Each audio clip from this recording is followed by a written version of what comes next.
Buonanotte, good evening, everybody. So tonight, my name is Vernon Chatelain, and I'm going to be presenting to you a little bit of my findings of my research that I've been doing on musique di ZUMBI. It's a very old and traditional style, music style from Curacao. Together with me, I have Dr. Charissa Granger. She was my supervisor throughout the whole research. So we're going to present to you ZUMBI, musically calling on the ancestors. I leave the word now to Charissa.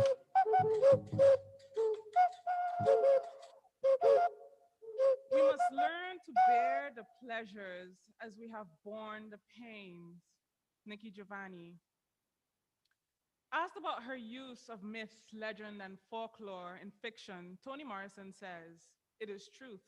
It is not fact, but it is truth. And that is where truth lies, in our myths, in our songs, and is where the seeds are, where these seeds are that make possible ourselves, right? So we can't hone in on the crisis," she says, "and we have to have the love, and you have to have the magic.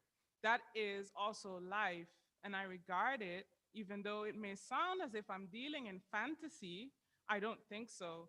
I find it all terribly realistic because I regard my responsibility as someone who must bear witness, someone who must record the way it used to be. I want to make sure that a little piece of the world that I knew doesn't get forgotten, end quote.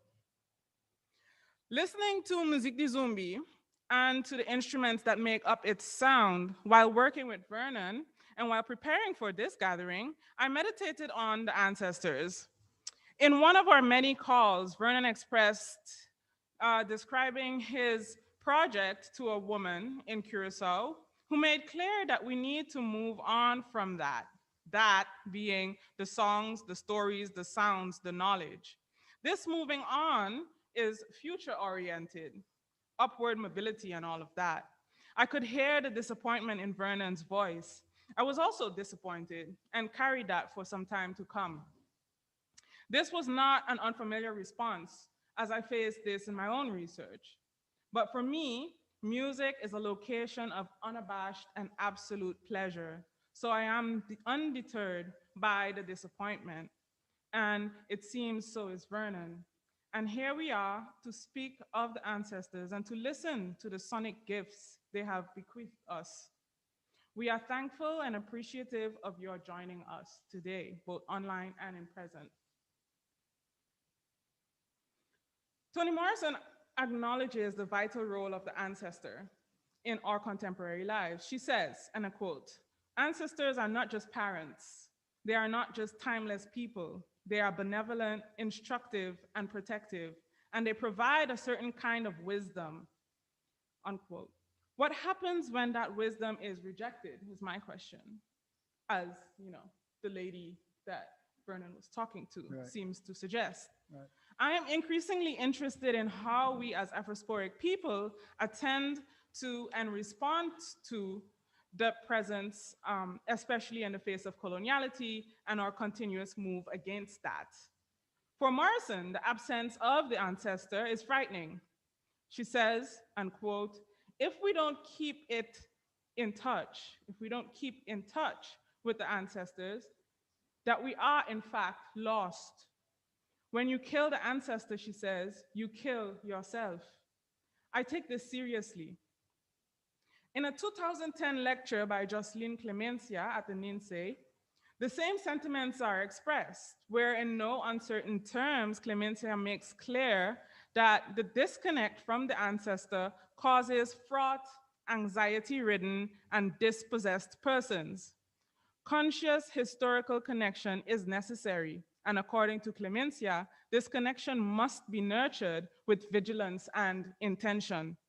So I invite us all here present to listen to Musique du Zumbi now and hereafter. Perhaps Vernon can share with us some historical context gleaned during his research.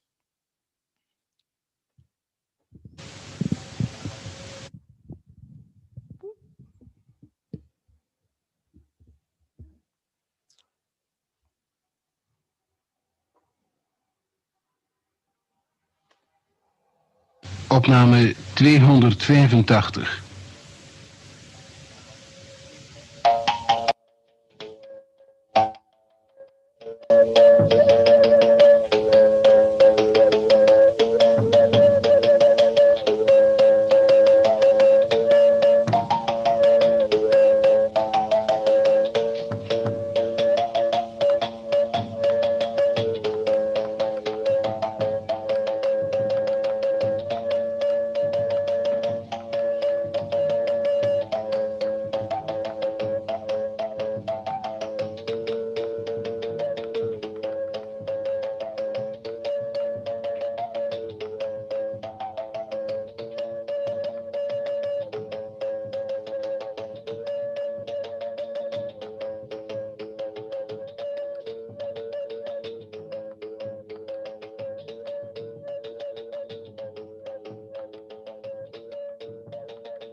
and where you have a recording of the benta, which is this instrument, which is a mouth bow, right? From well, the origins are definitely West African or all over the Africas, all over Africa. And in the Caribbean, you also have different variations of the instrument that are played also in different ways. But I primarily, my focus was on Musiki Zumbi as a in general, as a the whole occurrence of Musiki Zumbi. But I decided I'm going to focus on Music di Zumbi where you find the benta, because you have in Musiki Zumbi you have two different variants in Curacao, which is Music di Zumbi di Pariba and Music di Zumbi di Pabao. And Pariba is mainly the eastern side of the island, and Pabao is the western side of the island. And Musiki Zumbi, the key difference is the main instrument. Being Musiki Zumbi di Pariba, you have then the benta as the leading instrument, the melodic instrument, let's say. And when you go Pabao, you find other instruments. You find basically the banjo sometimes and the flute. The flute is the main one you find the most, but you find also banjo. You find also how do you call the trekhaak? Harmonica Accordion. and accordion, exactly. But I focused specifically on Musiki Zumbi di Pariba. Why? The reason why is because I didn't have enough time to focus on it all, and secondly, I was very interested in this instrument per se as a connecting force between the islands and the Caribbean. Also, for it occurs in various islands in the Caribbean, and when you go to the continent, also mother continent. So this is my focus on the research specifically. And can you give us some like history in the sense of time scale? Where is this music coming in? What were the Right, influences, right, etc.? right, right. Um, a time there's a lot written on it, but we can take that it's definitely post emancipation. So let's say after 1863, so beginning at the late 19th century, beginning of the 20th century, you find it. And the influences are definite, like this Barri Grandi. That so let me name the instruments. Maybe you can go to the instruments a little bit. You have the big drum. That's like the leading drum also, and that's always part of the Musiki Zumbi is a tambu. It's a tambu, but it's called tambu grandi. Then another instrument, and this is all part of the rhythm section, you can say, would would be the triangle, and you have a scraper called the wiri. I should show it.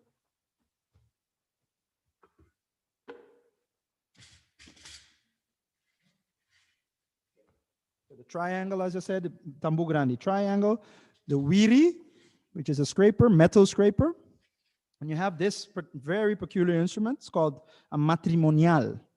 It's basically three like circle shape, and then you play it on your lap or on the back of a chair. And the influences of definitely the tambu grandi, you would find it in more in like the marching bands. So coming from the colonial powers, basically the Dutch marching bands that were in on Curacao, they would leave a tambu behind. One would be broken, or one of the somebody could take one home, and then they would use that drum. And the wiri has always been there on Curacao. You find it in Venezuela also. You find it as a scraping instrument, metal scraping instruments, definitely Venezuela, Curacao. And this instrument is very peculiar. So it has a chapter on its own, but let's call it for now the matrimonial, which is a lap sistrum kind of instrument. They call them sistrum instruments, where it has like these plates on it, metal plates, and you can hit it on your lap. And and historically, you would say from end of the 18th of the 19th century till the 1950s, 60s, it was at its peak, and then you yeah, kind of died off a little bit. And it was thanks to Ellis Juliana Ellis that was doing a lot of research on the music and the culture of Curacao and trying to really save that and preserve that. He made sure that at least in any case the benta, that he could play the instrument, know how to play the instrument, know how to make it, and know the history of that, and pass it over to the younger generation, which would then be the guys, the boys that we know called Isoko, that really took it to another level again. And yeah, that's a little bit of what I can say. Yeah. All right, thank you. Yeah. So, as I said, Morrison taught me to attend to the importance of the ancestors. So, as a way to make sense of these sounds that we just heard and the music that refuses erasure, though it has all reason to succumb to erasure, I ask, what does it mean to connect with known and unknown ancestors in Musique du Zumbi? Why are such connections important? And in what ways has Musique du Zumbi made this possible? We often become quite conscripted in the aesthetics, the ideologies, the theologies that move us away from the ancestors and the knowledge imparted by the ancestors. The Jews, to say, brought from bondage, as Paul Gilroy describes it. So these Jews, what do we do with them? So listening to them, thinking with, feeling, and speaking about Musique du Zumbi is part of this nurturing that we are currently engaging with now with intention, as Clemencia asked us to do. And I must stop a minute and just say that it's fantastic to have people from the islands present here. Yeah, it's quite heartwarming. So the first character that strikes me about Musique du Zumbi is its texture. Where most Afro-Caribbean music is thick and multi-layered with different voices, where it is loud, you know, the campana, the brass, the timbales, the steel drums, Musique du Zumbi is on the thinner side in texture. I think here about the big truck, the dance hall, the reggae, the sound systems, the steel orchestra, its irons, even the tambour, right, with its chappy, just to name a few. So can you take us through, which you already have done, the instrumentation, but also the function of the instruments, and perhaps also on how these instruments are built? Because there's knowledge in how these instruments are built as well. So if you can take us through like the building process a little bit and their function within the structure of the music, that would be great. Okay, I'll try to do that. Let me take the mic over here. I'll use that mic. Let's go to the main instruments, basically instrumentation that you find. The main instrumentation that you find again would be then the wiri, which is a metal scraper, and let's go to the beat builders. So everything that builds the beat.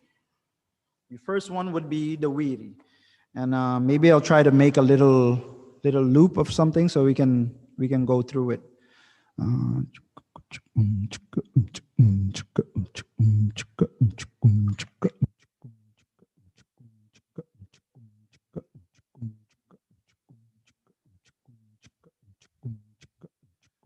Okay.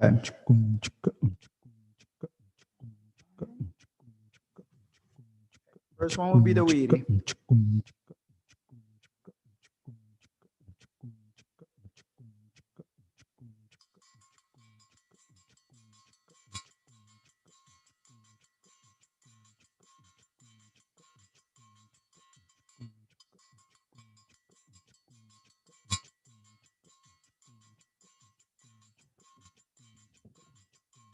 Second instrument would be the triangle.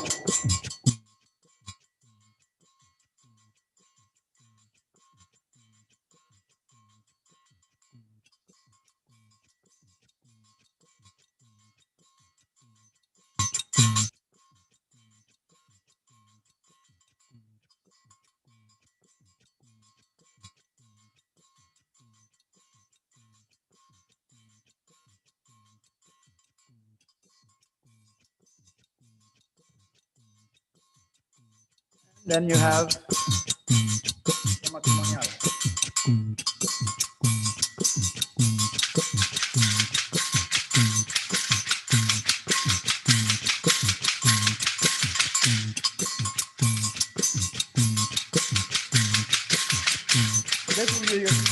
this will be your beat. It will keep on going, and then comes your.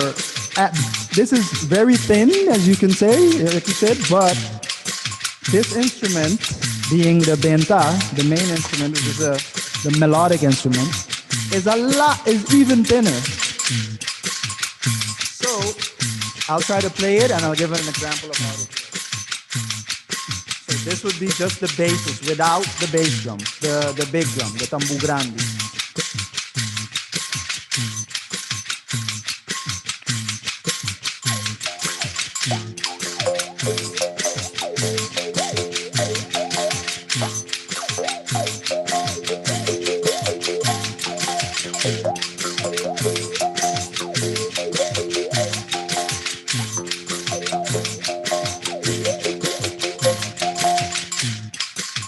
Be the melody, but then you have to imagine 100 years ago you didn't have a mic. So you wouldn't even be listening to this, and that's why you find on most of the photos, all the old documents that you find, you always find the tambu player sitting in front, and then you find the benta player right behind him, because if we would imagine that past, he would be playing this melody to the tambu player. So, in fact, the most important instrument would be the tambu grande, because the listener would not be listening, could not hear the benta that well, but he or she would follow what the big drum was playing, interestingly enough. And what makes it even more complex and more interesting is that the bass drum is always hitting on different accents, not like on the one, not like one straight groove, like boom, boom, boom, 1, 2, 3, not like that. It'll be around it. So I'll try to give an example of that.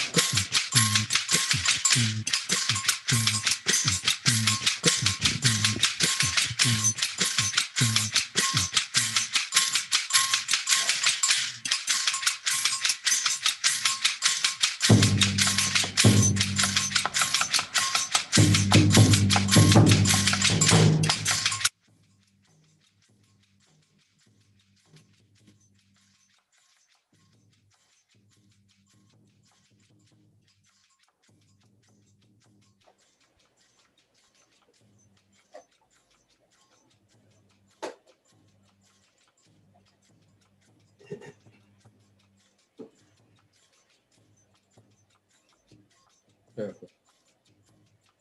It is an well.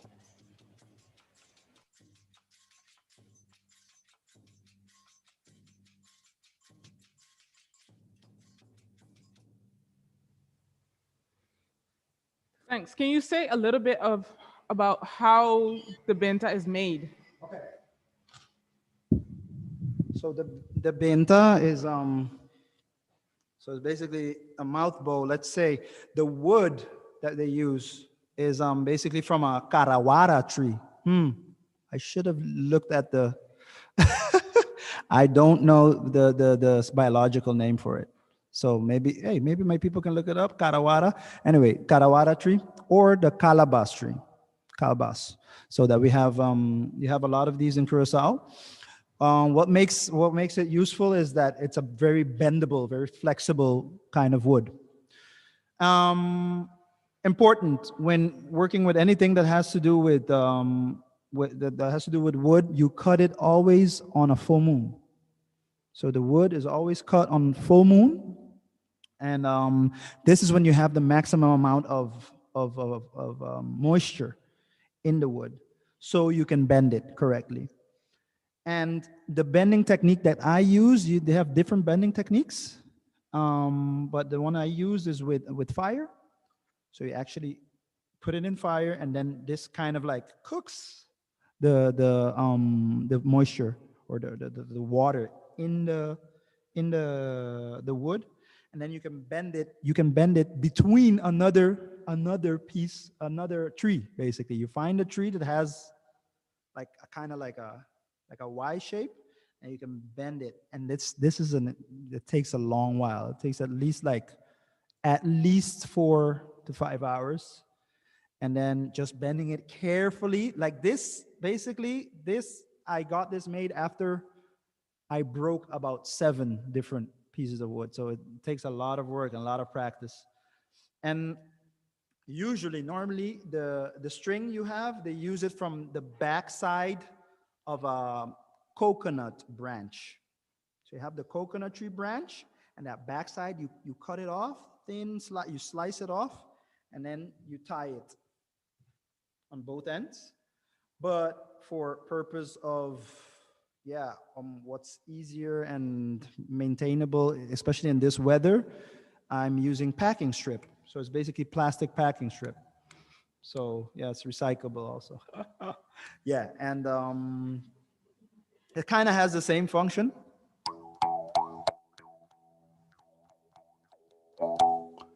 But and it doesn't dry out like like the coconut, etc. So yeah, that's basically how it's made. Yep. Okay, thank you. So for me, this music is quite haunting in its lightness and faintness and breathiness. It is quiet music, as I said before, and its rhythm kind of propels you gently underneath. Like the rhythm for me it's underneath, even though it's such a prominent presence. Yeah, it feels as though it's like a steady, sustaining kind of bottom. So from your work in Zikinza that highlights the different possibilities of transgressing coloniality,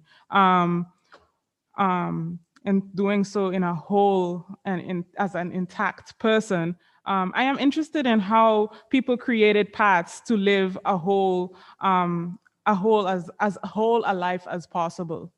Right? So what is particularly interesting is not the success or the failure of surviving whole, but the attempt to do so, the way we reach for that. So I attend to that attempt to live whole and the beauty that emerges from that attempt. For me, it is about that reach, because oftentimes there is actually no way to overcome and maintain and remain whole. So I see Musique du Zumbi as coming out of that attempt, in its materiality, in the instruments, and the physicality also involved in playing, right? So you literally breathe breath into the gogorbi, or you literally use your body as a resonator for the benta, right? So music creates for me like a world of feeling without pretension, right? It's kind of impossible to be untruthful in that process. Like when you're interacting, right, with trees and coconut branches, it's right. So yeah, it's powerful and it's beautiful. And Musique du Zumbi is that fragility and the breathiness, or rather the airiness. It's effective and sensuous, and it elicits that response. So what do you think that particular response is that it elicits? And how does this function to move participants, right? So maybe you can say a little bit more about the grooves and what kind of atmosphere is involved in this music practice. I guess that you say a good word you said is haunting. It's haunting. That's very interesting to say it's haunting, because it's called also Musique du Zumbi. So where is this name? Maybe we should start also where the name is coming from, or do you have a part where you're trying to talk No, about no, that? you please. Yeah, I mean, the Musiki Zumbi, there are different um explanations for it. I'll take two explanations that are most common, the most like dominant explanations. The first one is you would have to imagine, and that's the beauty of this project. I love that I have to imagine a past, Mm. and try to bring it to this present. And I'm imagining a past where it's like 1908 or 1902 in Banda Riba, where I grew up, and it's basically the how do you say platteland? Rural area, right? There's no electricity, no roads, it's dark, and you're walking towards there, and you hear in the wind, you hear a drum far away, and and you don't see anything. The only thing you can see is maybe like a small like lamp, oil lamp somewhere in a house far inside.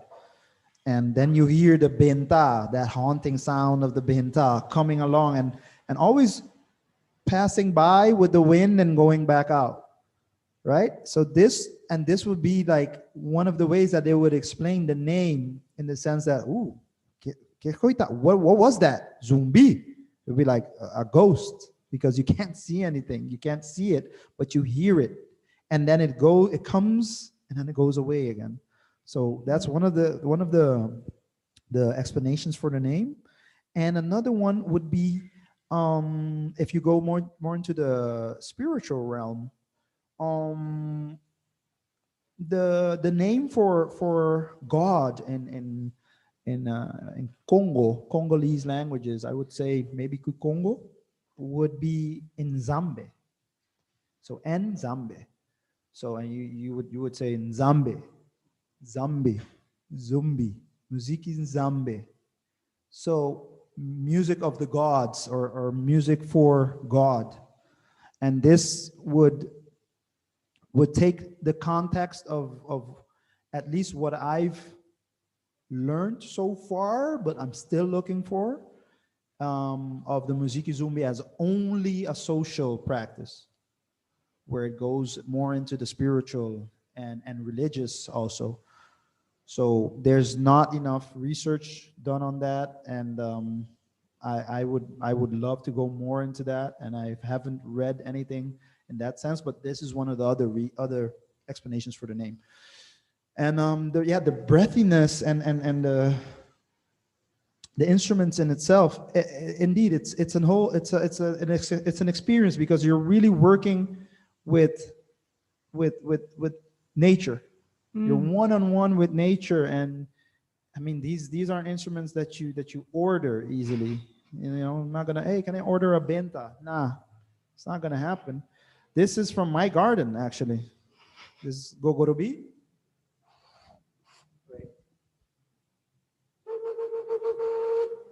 And it's basically a calabash, so a little gourd. It's a small one, small, and you have two holes in it, and you literally, like you said, you blow into it.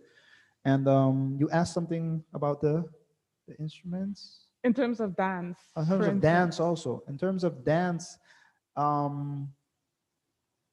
like I said, also you're listening to the drum. So I would say the dancers were very very experienced and very well versed dancers, because if you hear what the drum is playing, it's not the beat is not very clear. It's a beat, like, and it's very syncopated. The syncopations are all over the place, but still within a rhythm that's internal. So if you recognize the tumba, so you have different rhythms. You have the tumba, you have the waltz, mazurka, and these are like the classical European rhythms, but these are a few of the rhythms that they used to play for Musiki Zumbi.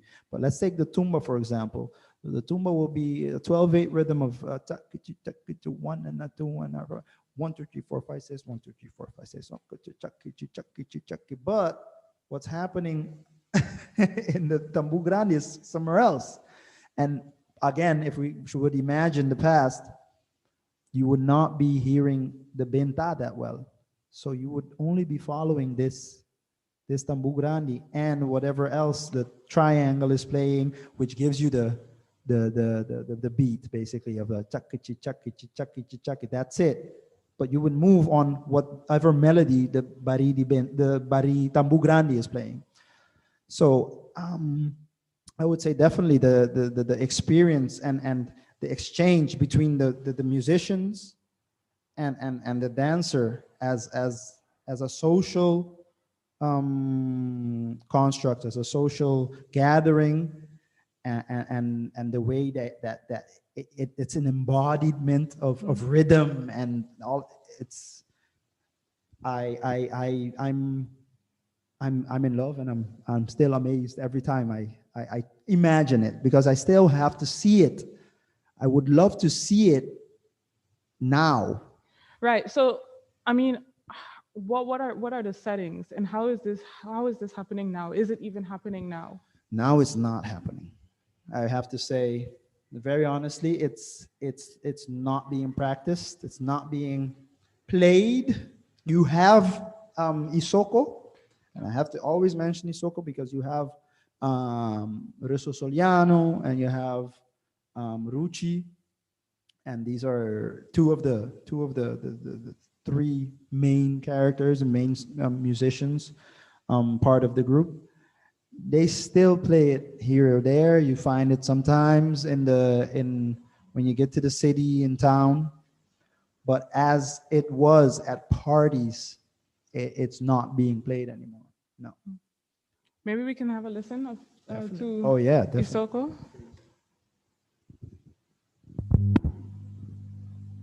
The very old recording is from which year? 73, I guess. No?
I'll stop it there. So for me, the knowledge in this making and playing is stunning. And here there is also moving for me from an imperialist aesthetic, right? There is an attempt to open up meaning herein, to explore who am I, who are we, and who are you in relation to me. So Morrison also taught me to attend to the discredited knowledges, discredited because it comes from discredited people, right? So she says, and I quote, these things, myth, superstition, and I might add music, um, that engages with the sound are discredited knowledges that Black people had. Discredited only because Black people were discredited. Therefore, what they knew was discredited. She says further, the press for upward mobility and looking forward would mean to get as far away from that kind of knowledge as possible. Perhaps we can discuss how this knowledge is systematically discredited, even in ethnomusicological collections that describe this musique du Zumbi as dead and no longer being practiced. When we hear it and see it thriving, you know, to a certain extent, right? Because you said, you know, it's actually not being practiced, you know, as an everyday practice, but we have instances and glimpses of it, right? And I mean, beyond your research, you know, there has been other examples of this. For instance, in Felix Leroy's movie, Almasita di Desolato. Yeah, so yeah, maybe yeah. we take a little. Yeah, the whole soundtrack was made by Isoko. Yeah. The movie.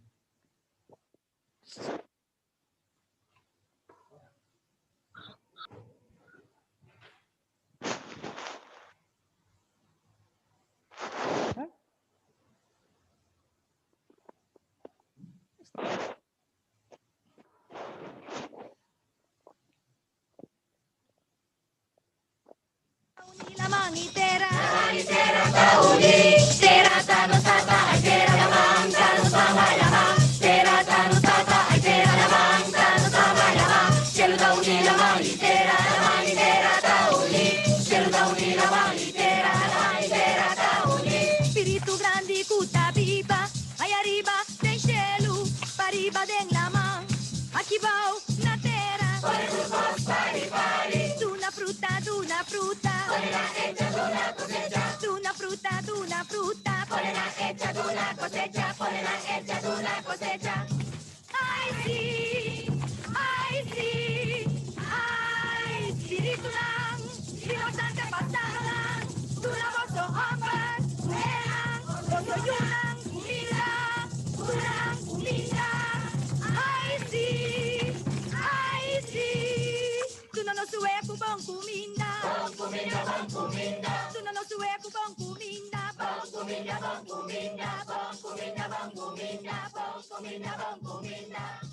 ay, sí.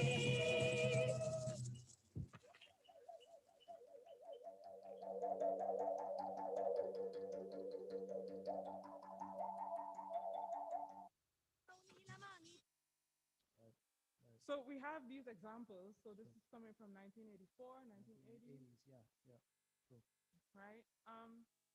So I also wonder about the little time that is spent in cultural studies in high school, or exploring cultural practice and history and music, at least in my high school experience, never attended to these practices, right? So in what Dion Brand calls the pedagogy of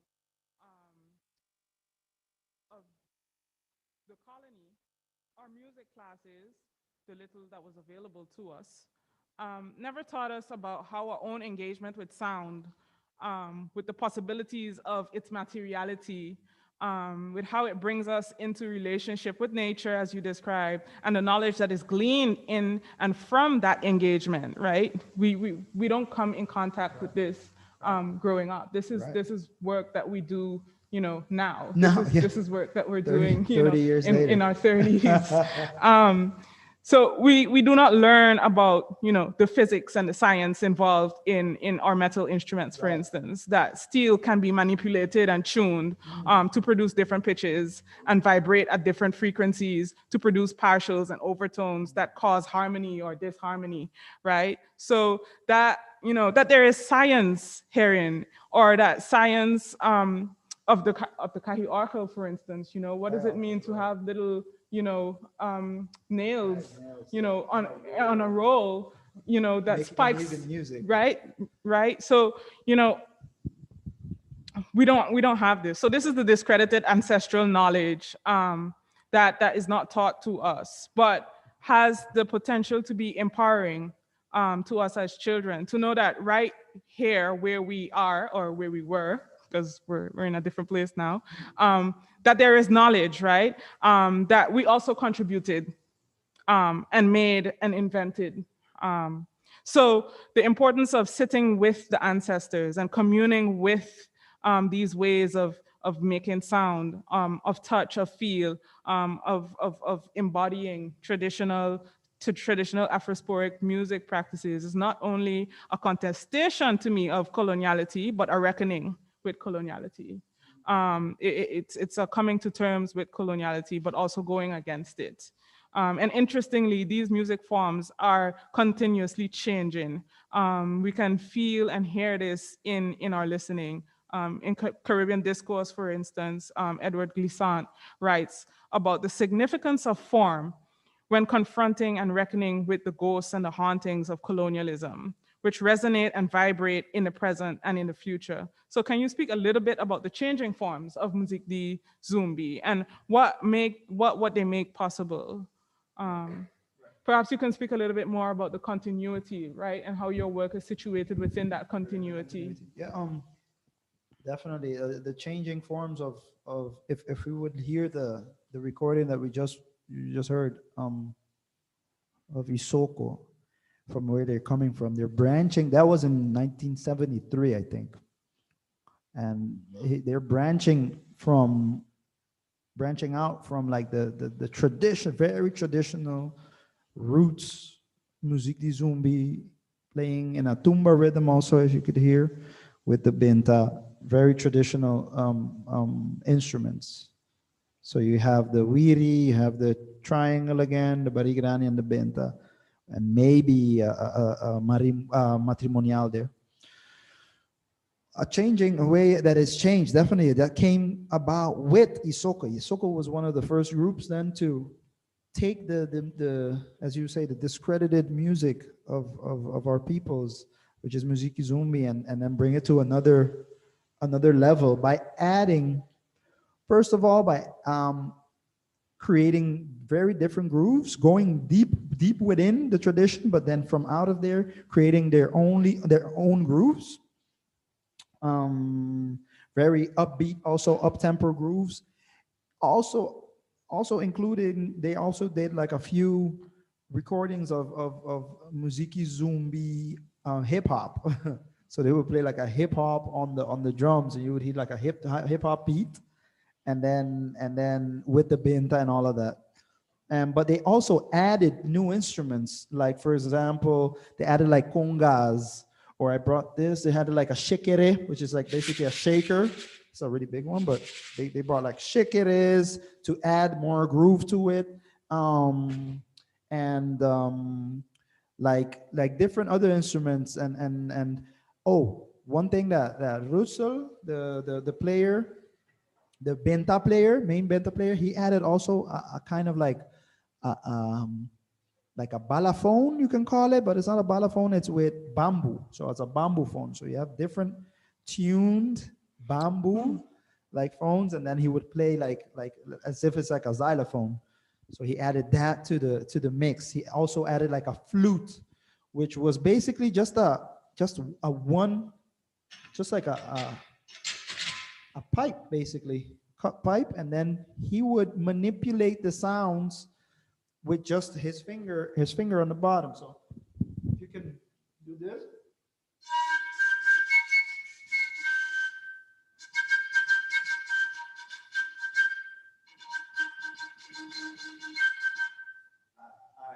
He's, the way he plays is amazing.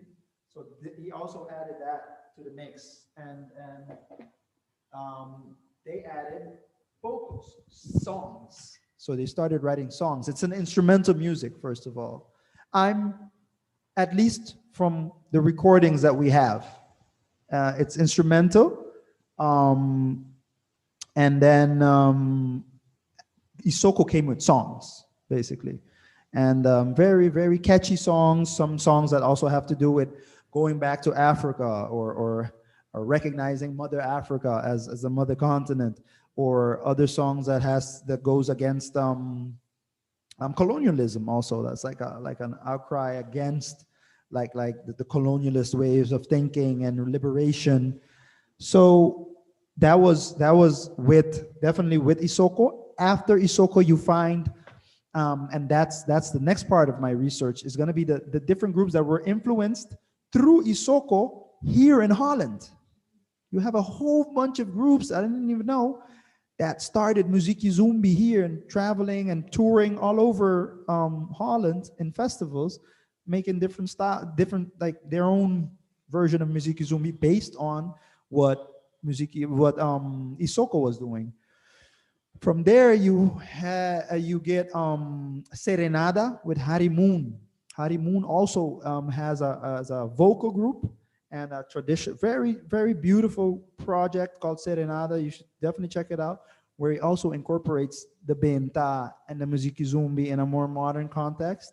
And then you would find in 2000 comes like the mother of all, like where we get Erwin Prudencia, where he brings basically, I think I think we have a, he basically, he has an album out.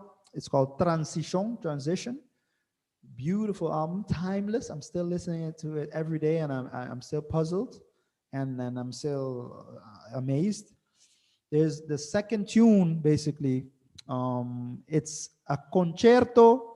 You can say it's a concerto for benta, and here he plays the benta, and all the other instruments, and all the programming, because a lot of it is programmed. So electroacoustics, so you get into electronic music also. So a lot of the instruments and the violins and all that, the orchestra is basically programmed, and he programmed it.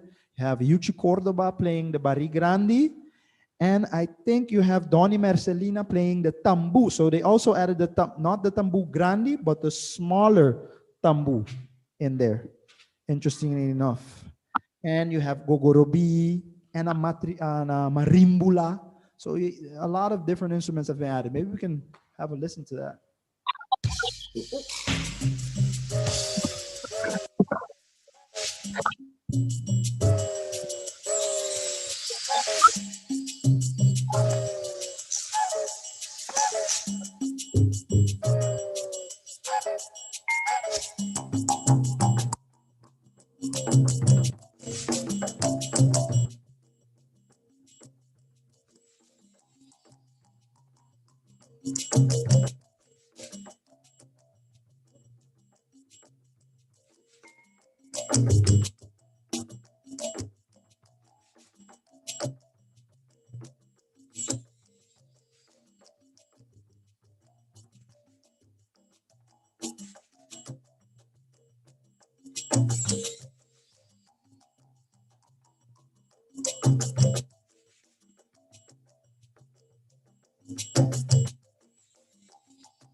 So we can speak of music drawing us together and enabling expression, but these claims are tenuous if the ancestors are not recognized. Without ancestral knowledge, belongingness, and our buoyancy, all right, our capacity to be balanced, um, are disrupted. So we can sink, we can drown. But according to Clemencia, eforzate, right?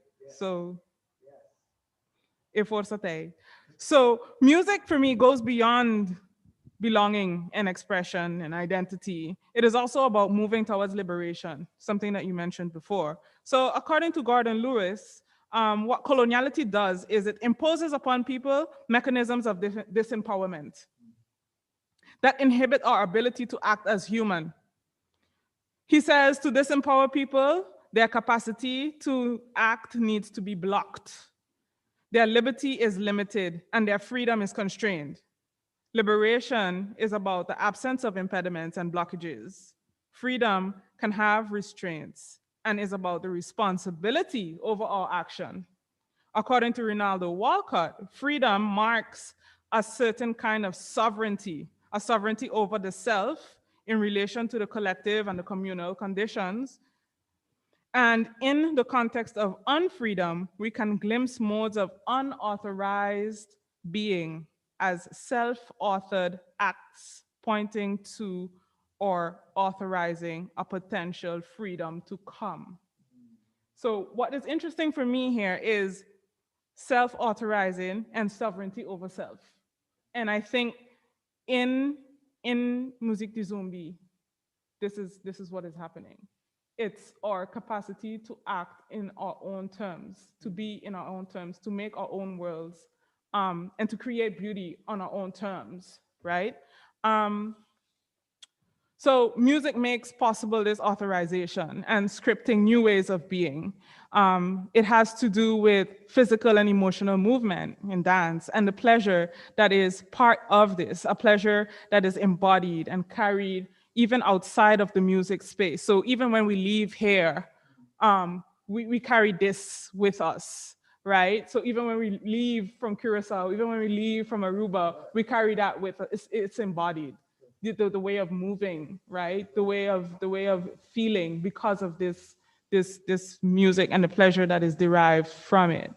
So How it brings you also to a place as soon as you hear it.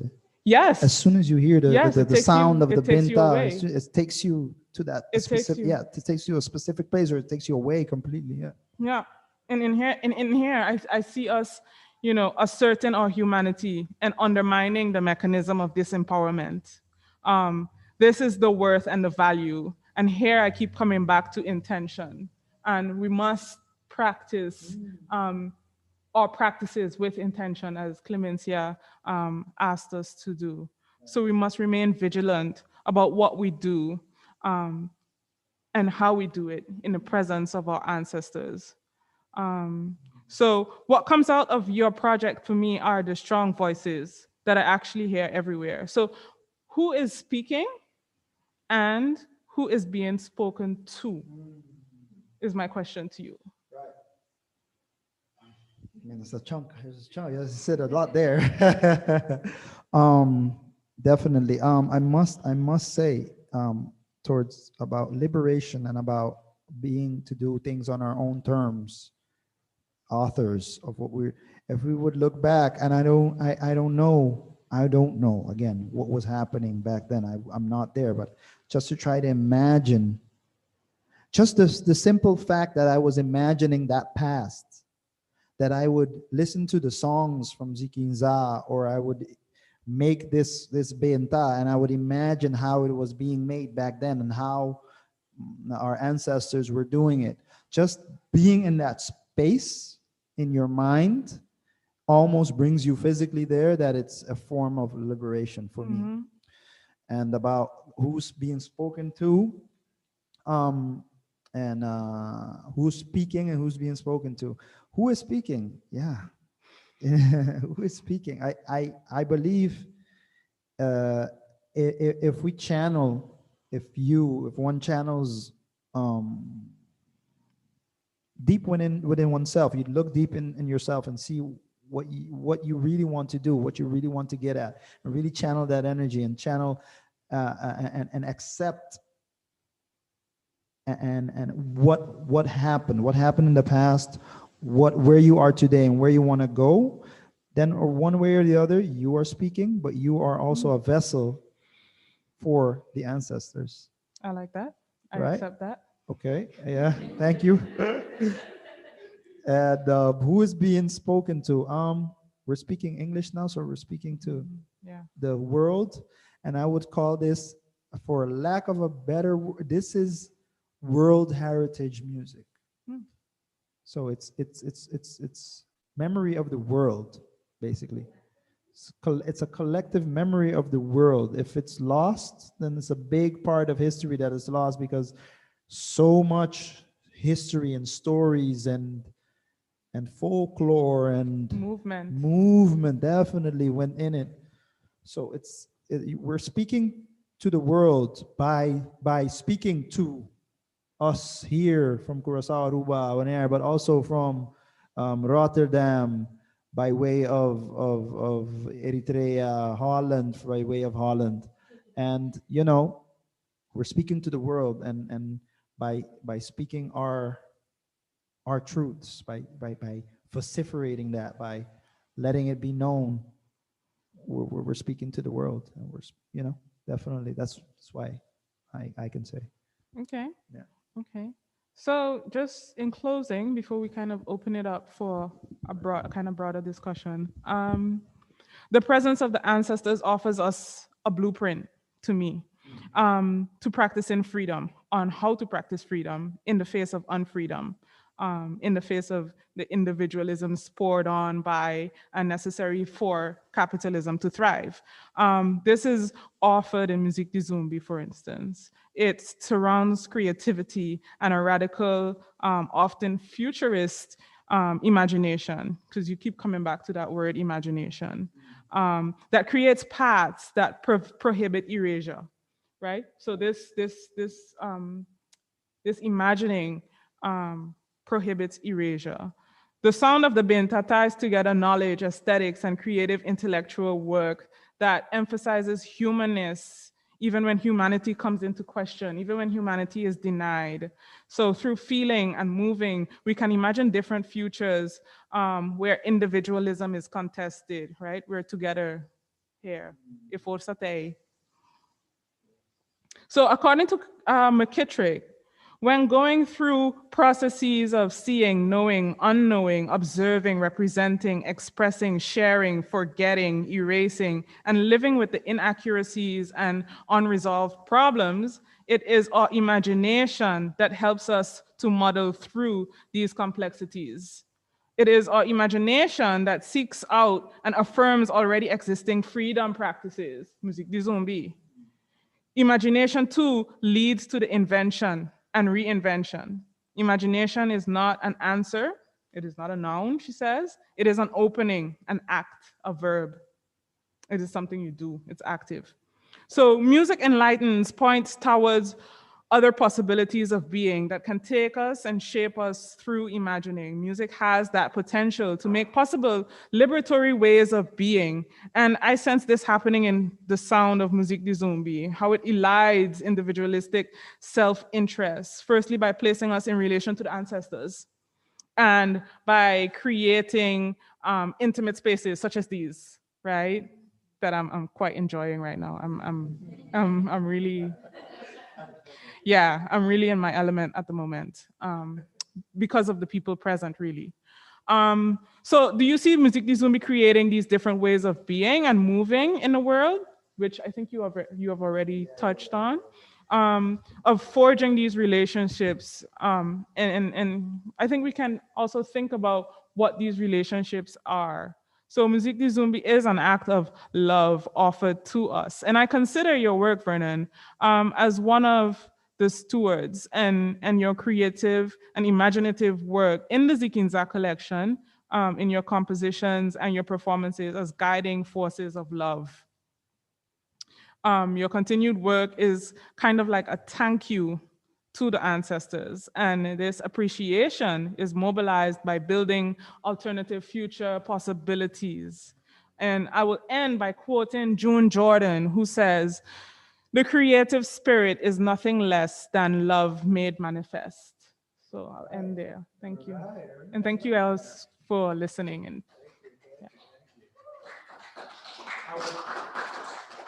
Awesome.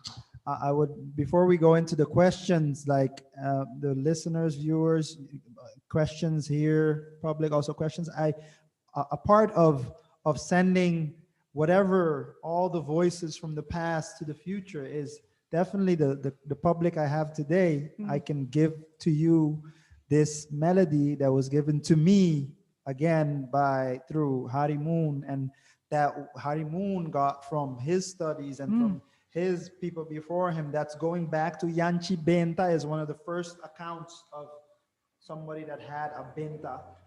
And it was, let me try to get it right, or else he's gonna get mad at me.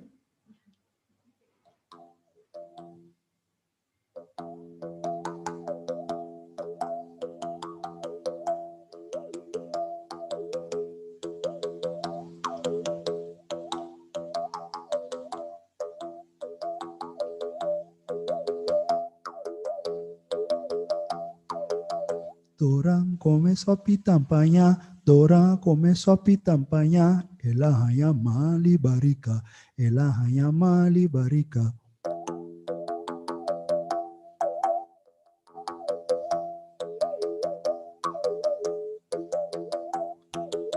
Dorang come sopi tampanya, dorang come sopi tampanya, elahaya mali barika, elahaya mali barika.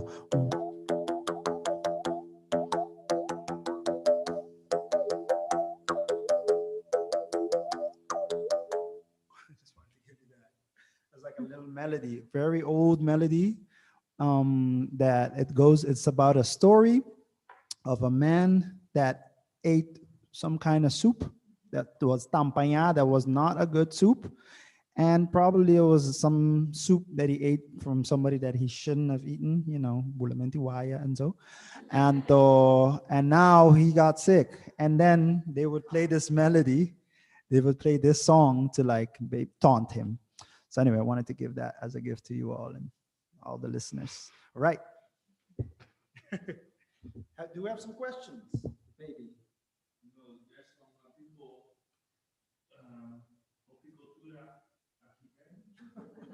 Hi. Okay, let's start. We'll start with questions here. Yeah. Question. It's like I've been wondering, right? It's a very broad question, so bear with me. Hearing you both talk, inviting you in that sense, you to do this here. I'm very touched upon what I'm hearing, and it centers a lot around the notion that I'm thinking about in my own work. And one of the things is if we're talking about ancestry, for me, it's also about sacredness. And I was just wondering how both of you think about bringing, in my opinion, these sacred objects and ways of connecting with ancestors in different ways, and everyone has their, form. In that sense, European spaces that are coded with colonial languages, like these four walls, for example, where we are now. And some institutes are more coded with that than others, but I personally find that a very hard thing to unite. And of course, we make our own space here because of the people. Right. But if we think a little further in that sense in our day-to-day life, bringing these objects into those spaces, how does that, in that sense, it's more of a question about feeling. Like, how does that feel for you to perform? Because I often see like consuming elements, not in this sense, but in maybe people who are watching or people who stand further from these sacred practices. How do you both view, doing those practices in those types of spaces? Could you repeat the question? So the question was, thank you for the question. The question was, how do we view bringing the sacred instruments and the sacred practices, the songs that are sacred rituals, bringing them between in institutions, European, very colonial spaces. How do we feel about that? You're not gonna say anything? Okay. Okay. No, I mean, I'll start. She's gonna say something. Okay. First of all, it was a conscious decision to come here, so we know. You don't. No. You don't know what you're gonna encounter per se. It's a conscious decision to come here, but you don't really know what you're gonna encounter. For me, again, it's the actual fact of bringing them and what that means specifically is a very deep question that I'm still trying to figure out for myself, because right now it's very consoling to have these with me and not all the way there. Just the simple fact that I can wake up and just play my benta and feed myself with that and inspire myself. And it's as a performer also, I am a performer. It really, it's consolation to have that and to be able to practice that wherever I go, if it's here or if it's in Asia or wherever. But now being here, what that means. Sometimes I do personally get the feeling like I don't want to share this. I just want this to be here for my people. I prefer to share it there. But also, we're speaking to the world, as I said, we're speaking to the world. So it's if we would look at it at least in a kingdom of the Netherlands, it's also their history. In what way? Yeah, it's also their history, and it pertains to us, but also with influenced by. So we're all, in a sense, we're all in it together, and it's very far away, and the work has to be done by us, though, by me as a Curaçaoan, to embody it, and make sure it's not being looked under a microscope by the the rest, but that I know where it is, and I can present it with all respect, due respect. That's how I feel personally for me. Hmm. Just to pick up on that, if we don't do it, others will do it. Um, I rather do it. um, and I rather take responsibility for doing it. Whether I fail or I succeed in doing it, I still feel like, you know, it's important that we do it, Right. so that, further down, it can't be said that we haven't done it. So there's that aspect. And for me, it's also a matter of pleasure. These spaces, some of these spaces, not all, were not created for pleasure. And us having pleasure in this space is a contestation of the space itself. To me, that's how I see it. Now, I'm not saying that we go and lay our hats No. on the doors of some of these institutions. However, there is a matter of using the spaces that the institutions provide, so that we can keep ourselves together, and so that we can have a modicum of pleasure in the cold, Right. and in the wet, and in the rain, and in the gray, and in the darkness. So if I am to use this building so that a ray of sun, and I don't mean to tropicalize it in any way, or to, but to bring pleasure and a sense of joy, because these are transgressive ways of being. If we think of, the work of bell hooks, for instance, there is transgression in love, there is transgression in joy. That doesn't always have to be struggle and resistance. It can also be, us being together, and doing something like this, which is still a contestation, but it's not in direct response to. It's among ourselves. It's taking care of the interior, as well. So that's my stance on that. Yeah, I guess there's also power in not. Thank you for saying that, because I think like often in my ways of doing, I think about with force. I can't use the same microphone as you because of COVID. Okay, COVID. Sorry. I always think. Thank you. I always,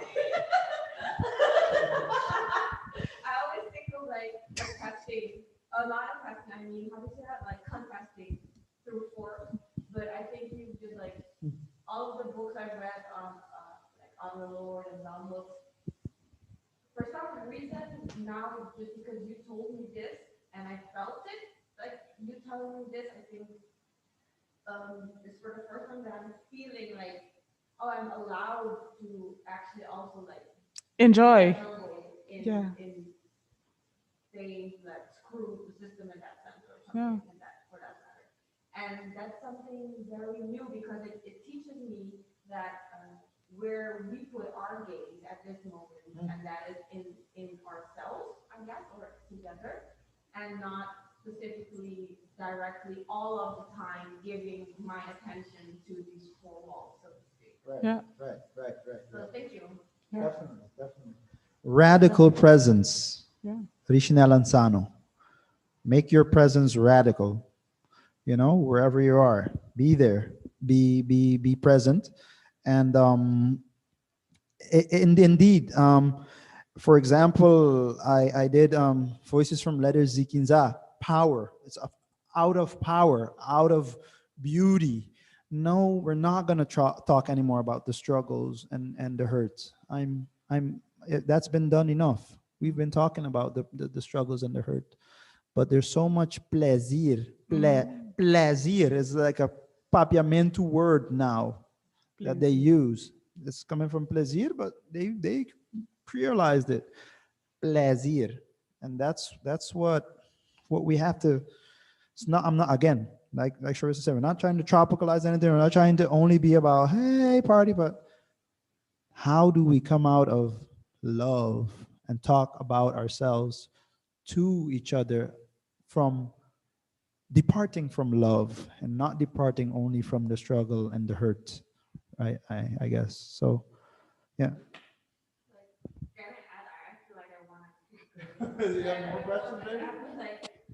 Hello, hello. Can I ask a question? To also focus on the fact that for me personally, to have a lot of amount of togetherness in different ways, that it's important to have our own facilities. I don't want to use the word institution because that would be reproducing what I don't like. In that sense, or makes me feel suffocated at times. But it's important. Just like a critical note in that is like, yes, pleasure is good and it's revolutionary if you know how to use it, you know, like amongst yourselves and amongst each other to open up dialogue about that. But I think it's also very important to try to canalize that into new type of spaces that we speak our metaphorical languages. Yeah, I think that's a more difficult one, just because of infrastructure, finances, being historically marginalized economically. It's not as easy for us to build our own spaces in that sense. And also the confines of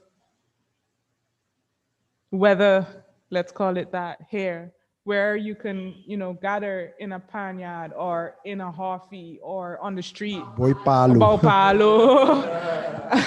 Where you can gather bao palo, it's almost, it's possible, right? But it's good to have that conversation, like I think it's just like a thought starter to even, indeed, all of those, like a friend of mine, Malaysia, always says social justice, economic justice in that sense also. And I think we need to also amongst ourselves in our own different diaspora communities start thinking about like the radicalness of pleasure about being free in ourselves, but also how can we translate that towards, like those different spaces that in the end do cater to like, more grounded feeling to be that new home. Yeah. Especially in these hybrid cities that we live in.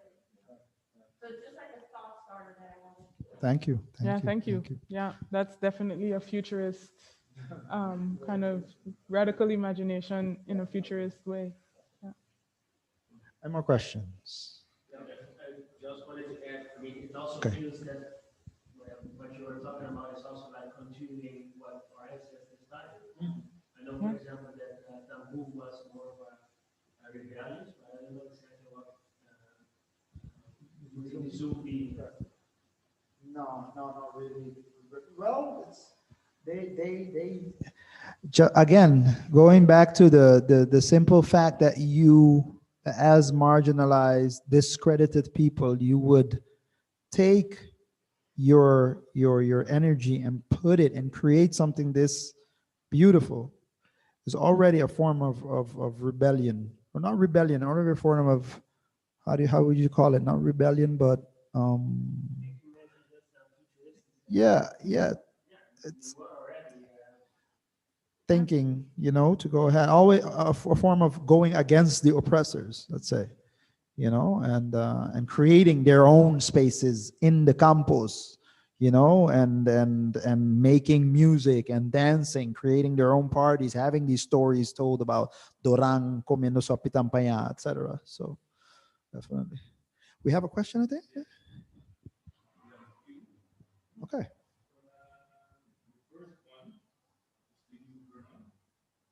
Would you be willing and able to come with a group that approaches music? Come where? Yeah. Oh, to come to start a group. Oh, yeah, definitely. Who's asking?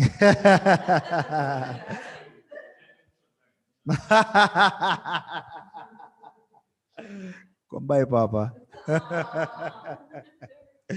Yeah, definitely, definitely. Mhm. Hello, friends. Will you be organizing workshops? When and where can I join? Oh, interesting. The plan is definitely for in future to start and going around and promoting the instruments and doing like more of these lectures, but then also more in the sense of musical like workshops and but not it's not in the not near future, but definitely we're definitely thinking about that. Yeah, and just to pick up on that, it would be interesting to take something like this, into schools. Yeah, definitely. I think the education system, and that, I mean there, Yes. in on the island, on the islands. Okay. Yeah. More about the music ZUMBI. Yeah. Yeah. And are you planning to create lessons like Rincho with the Tom classes as well? Yeah. Yeah, definitely. I mean, these are possibilities. And not only possibilities, these are things that need to be done. Need to be done also.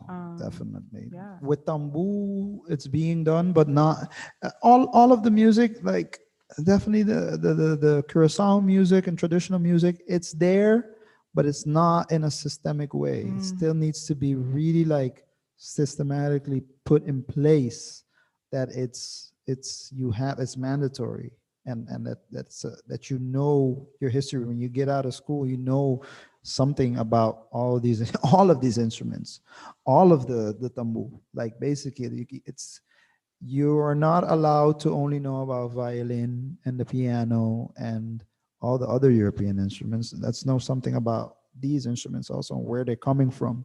So that's definitely something that needs. I would love to have a way of bringing that into the curricula also in Curacao and Aruba and all the islands basically. So that is for future plans. That's why also this is a great start for yeah, for that. Also have a question. Yeah. Because when you were talking about Kumbugam, you said that you just mentioned he or she was playing in. Are they also women present in the group? Um, Or were they all only singing after? that's a great question. I don't know. Repeat the question. I have to repeat the question. So if there were all the presence of women in music making in Music di Zumbi, if that was something that happened, I don't know. Basically, traditionally, if you look at a lot of traditional, if it's not a traditional music being made by women specifically, then most of the time you find it that men are playing and women are singing. That's a traditional thing. I don't. But it's an interesting question raised, and I would love to know if that was happening. I'm sure you had like one or a few women, that were playing, that knew how to play the tambu, and they were playing that. And just like today, you have some women that are playing the tambu, the normal tambu, and playing chapi and stuff like that. And but back then, I don't know. It's a great question. You were also mentioning about the music zombie not Pariba and Babao. Yeah. And that there were big differences in the two. How come when I went to Curacao, what was the influence that made those so different? Right. The, Instrument-wise. the difference between Music di Zumbi di Pariba and Music di Zumbi di Papao. The reason for that, I would think, I don't know, it's speculation. I would think The occurrence of or Musiki Zumbi Bandabao came after Musiki Zumbi Pariba. So Musiki Zumbi was born Pariba, and I would think you had more plantations Pabao. So probably they had the shongs or the slave masters had more of those instruments also, or they had, and then of course the slaves also would have, in one way or the other, they would find these instruments, or not slaves, the manumitted people already then. So you had more of these instruments in Pabao. I really owe you like an answer to that. I don't know how come you had the difference. But I would think that would be one of the reasons, because you had more plantations back there, and those instruments were left in the houses, or they could have access to them. Maybe that's what I think. Yes.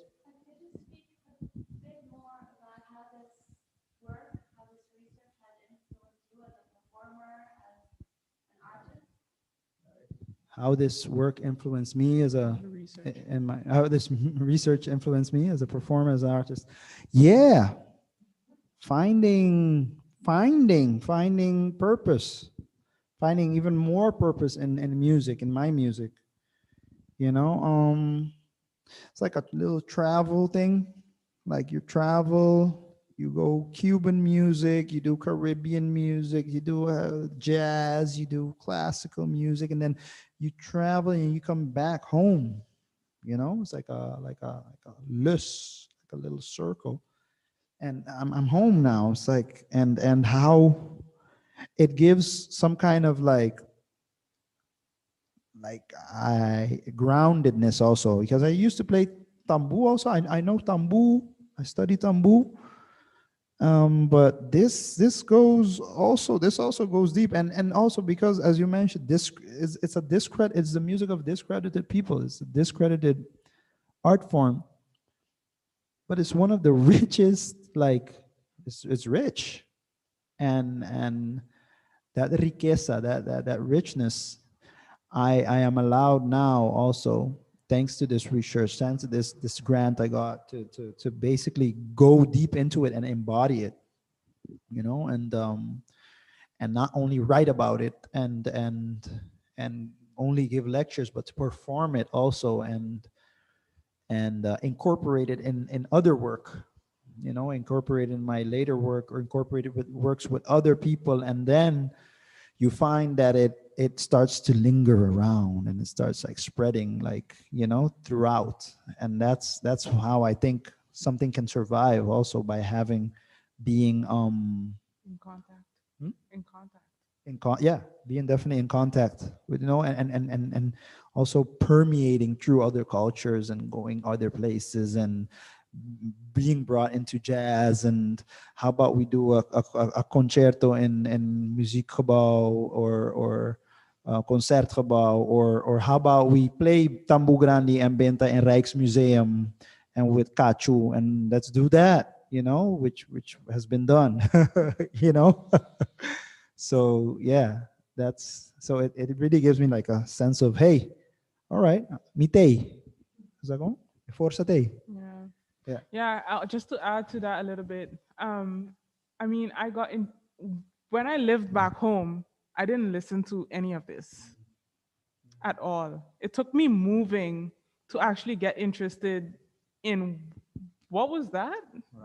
Like, and also like not having a clue about what that was, because first of all, no one taught you what that was, and it's not part of the not heavily part of the public sphere. So that's when you go searching, when you've already moved. Right. Right. After you move, yeah. You And start that's where the appreciating. appreciation, yeah, Appreciating, you yeah. start appreciating what you left Yeah, yeah, and exactly. didn't know that you left. Why am I here again? Hey, I should just go back there. You know, you get that kind of like vibe. So definitely, yeah, that's what it brings. Got some more questions?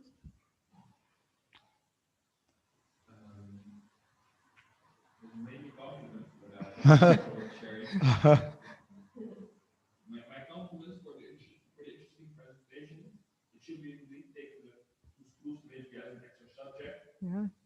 Indeed, it needs to be put in place maybe during the Simon di Cultura. Mm. There can be part So. for this music. Mm.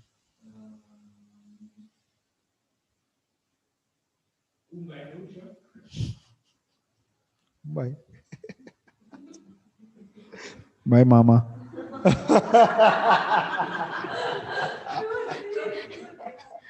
Did women play musica? Yes, women played music back then, just like in life cycle. They were written out of our story, history, since masculine energy became toxic to patriarchy. So we have to look into that. Yeah, so definitely looking into women and music di zombie, interesting. And tambu. And tambu. Interesting. Definitely. Yeah.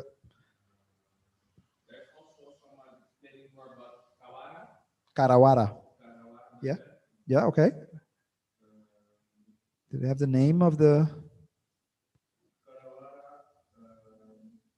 Probably native to the Bahamas and the Greater Antilles, and introduced elsewhere as an ornamental.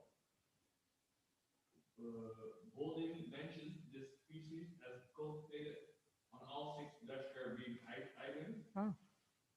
Naturalized in Puerto Rico, established as naturalized on Curacao. All right. Interesting. There we go. Okay, Karawara, native to the Bahamas, naturalized in Puerto Rico. Interesting. Okay, I'll look that up. Yeah, that's true. That's a good one.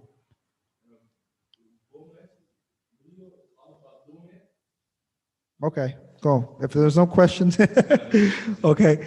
How much time we got? We're out of time. We're out of time. Okay. So yeah. Thank you. Thank you. Thank you. And have a nice night, everybody. Thank you, Tent, first of all, for having us. Guiona, for inviting us. We can be here today. Thanks to Fonds Cultuur Participatie, also for the Urban Arts Talent Grant. And our technicians. Who helped us set up. Naot, Marijn. And also thanks to Stichting Nowhere in Amsterdam. And thank you, Sharissa, Dr. Sharissa Granger. Have a nice night. Ciao, Yes, ciao. good night. Ayo.